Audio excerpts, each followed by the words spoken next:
Promoters बढ़िया हैं, कारोबार में ग्रोथ भी है, सब कुछ ठीक है, लेकिन उसके बावजूद मेरी राय है अवॉइड करने की। और अवॉइड करने की जो मेरी राय है उसमें मैं 2-3 आपको इंटरेस्टिंग रीजन देना चाहता हूँ क्यों मैं कह रहा हूँ कि अवॉइड।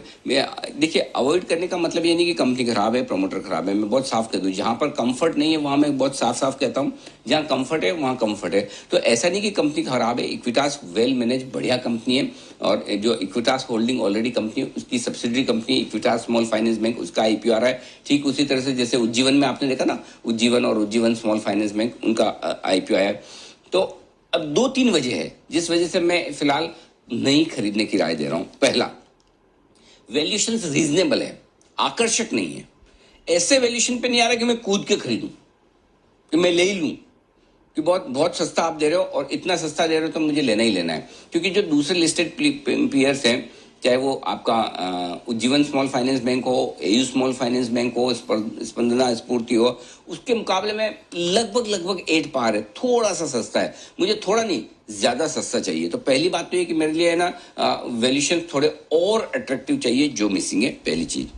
लेकिन दूसरी चीज और जो सबसे बड़ा कारण है जिस वजह से इस आईपीओ को अवॉइड करने की राय, देखिए अभी प्रोमोटर्स की पास जो होल्डिंग है 95% के आसपास है। आरबीआई ने कहा है कि आपको होल्डिंग घटा कर 40% तक लानी है। ठीक है, अभी जो आईपीओ आ जाएगा, आईपीओ के बाद प्रोमोटर्स की होल्डिंग हो जाएगी 82%। क्लियर है? अब 4 सितंबर 2021 एक तारीख है जो इस कंपनी के लिए बड़ी काम की है। 4 सितंबर 2021 तक आरबीआई ने जो कहा है उस हिसाब से इन्हें अपनी स्टेक को 40% लेके आना है।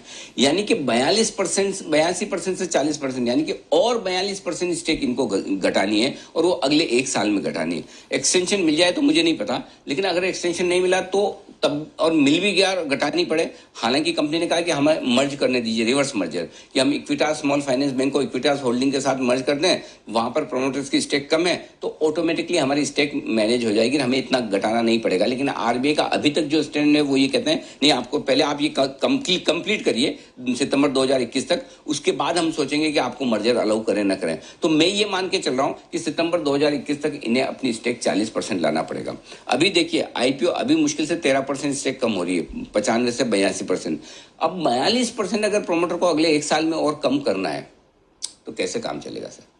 तो फिर दिक्कत यहीं पर है कि तलवार लटकी हुई है कि और सप्लाई आएगी, और सप्लाई आएगी, और जब और सप्लाई आएगी तो जब सप्लाई खत्म होगी तब खरीदेंगे, ताकि वो कहते हैं ना कि आप स्प्रिंग को दबा के रखो और जैसे हाथ हटाओ तो स्प्रिंग उछलती जोर से, वैसे ही जिस दिन सप्लाई का प्रेशर खत्म हुआ तब स्टॉक उछलेगा, और तब हम देखेंगे एक बार प्रोमोटर 40% पे ले आए या आरबीआई एग्जेम्प्ट कर दे, तब इसे खरीदा जाएगा, अभी नहीं। तो आईपीओ में क्लियर कट अवॉइड करने की राय। एक छोटा सा कारण और भी है, 36% इनकी बुक अभी भी मोरेटोरियम में है, यानी कि 1/3 इनके जो लोन लेने वाले लोग हैं वो मोरेटोरियम का इस्तेमाल करें। हालांकि ऐसा नहीं कि इन्हीं का है, उज्जीवन का भी 45-47% मोरेटोरियम में है, लेकिन फिर भी मोरेटोरियम की बुक बड़ी तो है ही। लेकिन जो सबसे बड़ा कारण है जिसकी वजह से मैं इस आईपीओ में आपको अवॉइड करने की राय दे रहा हूं, वो ये कि सप्लाई प्रेशर आगे भी रहेगा तो स्टॉक चल नहीं पाएगा। तो फिर आपको अपॉर्चुनिटी लॉस क्यों करना है? बहुत मौके मिलेंगे।